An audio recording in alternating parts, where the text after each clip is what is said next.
जो महत्वपूर्ण सम्मेलन थे वो देख लेते हैं।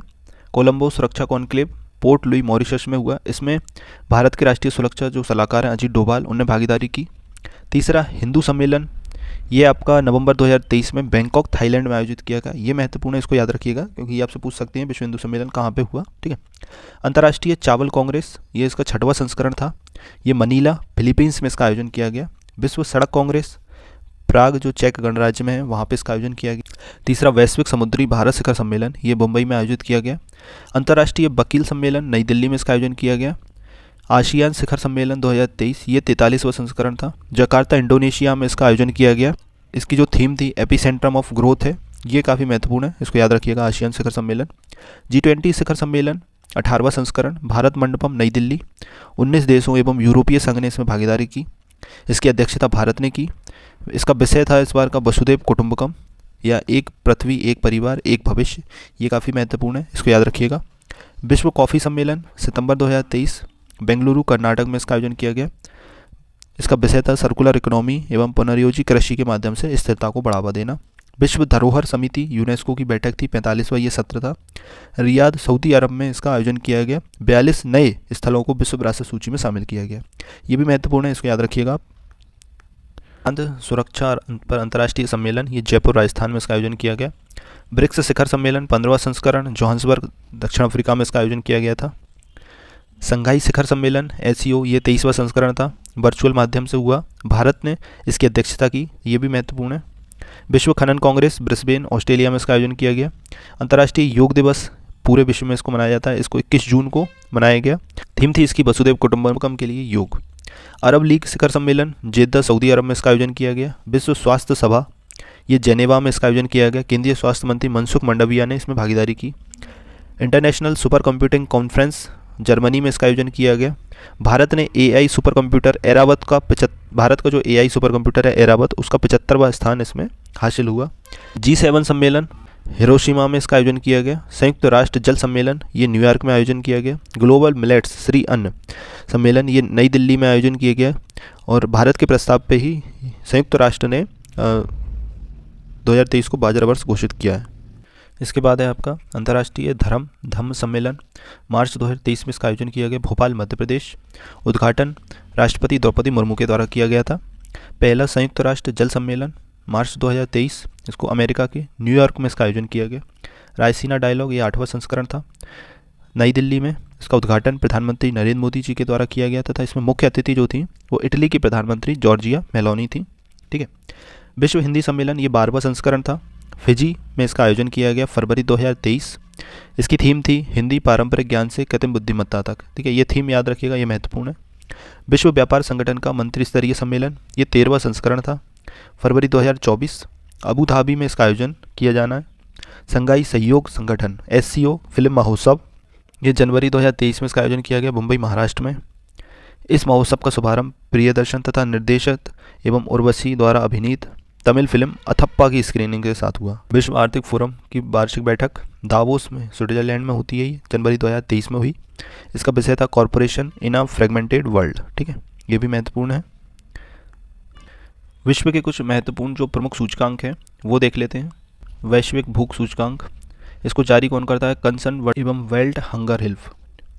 देखिए, आपको ये जो सूचकांक हैं इनमें आपको याद रखना है इसके जारीकर्ता जो संस्था या संगठन है उसका नाम।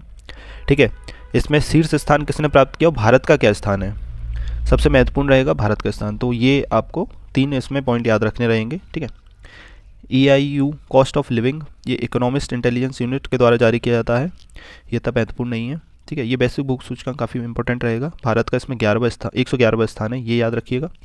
वैश्विक नवाचार सूचकांक, ये भी महत्वपूर्ण है, इसको विश्व बौद्धिक संपदा संगठन WIPO के द्वारा जारी किया जाता है। इसमें 132 सम्मिलित देश हैं। पहला स्थान स्विट्जरलैंड का था। भारत का स्थान इसमें 40वां स्थान है। ठीक है। वैश्विक शांति सूचकांक, ये भी महत्वपूर्ण है, इसको जारी कौन करता है? Institute for Economics and Peace के द्वारा इसको जारी किया जाता है। 163 इसमें सदस्य हैं। आइसलैंड का पहला स्थान तथा भारत का इसमें 126वां स्थान था। ठीक है। सतत विकास लक्ष्य सूचकांक, ये भी महत्वपूर्ण है। सतत विकास समाधान नेटवर्क SDSN के द्वारा इसको जारी किया जाता है। 166 सम्मिलित देश हैं। फिनलैंड का इसमें पहला स्थान था। तथा भारत का स्थान इसमें 112वां था। वैश्विक लैंगिक अंतराल सूचकांक 2023 इसे जारी करता है विश्व आर्थिक मंच, ये भी महत्वपूर्ण है। इसमें 146 देशों का रैंकिंग है। इसमें पहला स्थान आइसलैंड का है, भारत का स्थान 127वां है। विश्व प्रसन्नता रिपोर्ट संयुक्त राष्ट्र सतत विकास समाधान नेटवर्क के द्वारा जारी की जाती है। 137 देश हैं इसमें। पहला स्थान फिनलैंड का तथा भारत का स्थान इसमें 126वां है। विश्व प्रेस सूचकांक ये काफ़ी महत्वपूर्ण है। रिपोर्टर्स विदाउट बॉर्डर्स एक एनजीओ है, इसके द्वारा ये जारी किया जाता है। 180 इसमें देश हैं। पहला स्थान नॉर्वे का तथा भारत का स्थान इसमें 161वां है, जो कि काफ़ी ज़्यादा खराब स्थिति को प्रदर्शित करता है। 180वां स्थान उत्तर कोरिया का है, ये आप सभी जानते होंगे उत्तर कोरिया के बारे में। IMD विश्व प्रतिस्पर्धात्मक सूचकांक ये भी महत्वपूर्ण है। International institute for management development के द्वारा जारी किया जाता है। इसमें 64 देशों का ये सूचकांक है। पहला स्थान डेनमार्क, भारत का स्थान इसमें 40वां। हेनले पासपोर्ट सूचकांक ये भी महत्वपूर्ण है। हेनले एंड पार्टनर्स के द्वारा जारी किया जाता है। पहला स्थान सिंगापुर, भारत का स्थान 83वां। ठीक है। आर्थिक स्वतंत्रता सूचकांक द हेरिटेज फाउंडेशन के द्वारा जारी किया जाता है। इसमें पहला स्थान सिंगापुर, भारत का 131वां स्थान है। ठीक है। अंतर्राष्ट्रीय बौद्धिक संपदा सूचकांक ये भी महत्वपूर्ण है। इसको जारी करता है US चैम्बर ऑफ कॉमर्स के द्वारा। 55 देश इसमें सम्मिलित हैं। भारत का स्थान इसमें 42वां है। पहला स्थान USA का। वैश्विक आतंकवाद सूचकांक 2023 Institute for Economics and Peace के द्वारा जारी किया जाता है। 163 इसमें सदस्य देश हैं। अफगानिस्तान का पहला स्थान तथा भारत का 13वां स्थान। ठीक है। इसके बाद है आपका भ्रष्टाचार बोध सूचकांक, ट्रांसपेरेंसी इंटरनेशनल के द्वारा इसको जारी किया जाता है। पहला स्थान पर डेनमार्क, भारत का स्थान इसमें 85वां। 2023 में प्रारंभ किए गए विभिन्न दिवस ये महत्वपूर्ण रहेगा। तो देखिए 23 अगस्त को राष्ट्रीय अंतरिक्ष दिवस आयोजन करने का फैसला लिया गया है, क्योंकि चंद्रयान 3 जो मिशन था हमारा वो 23 अगस्त को ही चंद्रमा पर पहुंचा था। तो ये उसी के उपलक्ष्य में 23 अगस्त को राष्ट्रीय अंतरिक्ष दिवस मनाया जाएगा। तो ये महत्वपूर्ण रहेगा, याद रखिएगा। 25 नवंबर नो नॉन वेज डे। ठीक है, उत्तर प्रदेश सरकार के द्वारा इसकी घोषणा की गई। 5 अक्टूबर राष्ट्रीय डॉल्फिन दिवस मनाया जाएगा, डॉल्फिन संरक्षण हेतु। 16 जनवरी को राष्ट्रीय स्टार्ट दिवस घोषित किया गया है।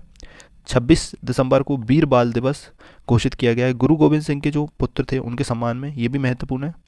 15 नवंबर जनजाति गौरव दिवस, बिरसा मुंडा की जयंती पर, तो ये भी महत्वपूर्ण रहेगा। तो ये 3 याद रखिएगा आप यहाँ से, 23 अगस्त, 26 दिसंबर तथा 15 नवंबर। वर्ष 2022-23 के कुछ प्रमुख अंतरिक्ष मिशन देख लेते हैं।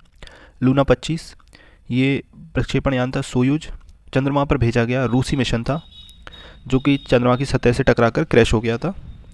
आदित्य L1 ये भारत के द्वारा भेजा गया अंतरिक्ष मिशन, इसरो ने सूर्य अध्ययन के लिए इसको भेजा था।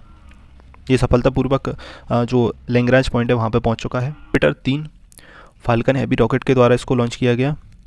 यह स्पेस एक्स जो टेस्ला की कंपनी है उसके द्वारा भेजा गया।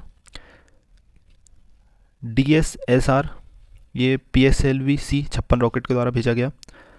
ये भारत के श्रीहरिकोटा से इसको लॉन्च किया गया। ये अर्थ ऑब्जर्वेशन सैटेलाइट है जो सिंगापुर का है। चंद्रयान 3 ये 14 जुलाई को इसको लॉन्च किया गया था LUM-3 के द्वारा। श्रीहरिकोटा के सतीश अंतरिक्ष धवन से इसको लॉन्च किया गया। वनवेव के 36 उपग्रहों का पुनः प्रक्षेपण ये LVM-3 के द्वारा इसको भेजा गया। उच्च गति से इंटरनेट प्राप्त करने हेतु ये प्रक्षेपण किया गया।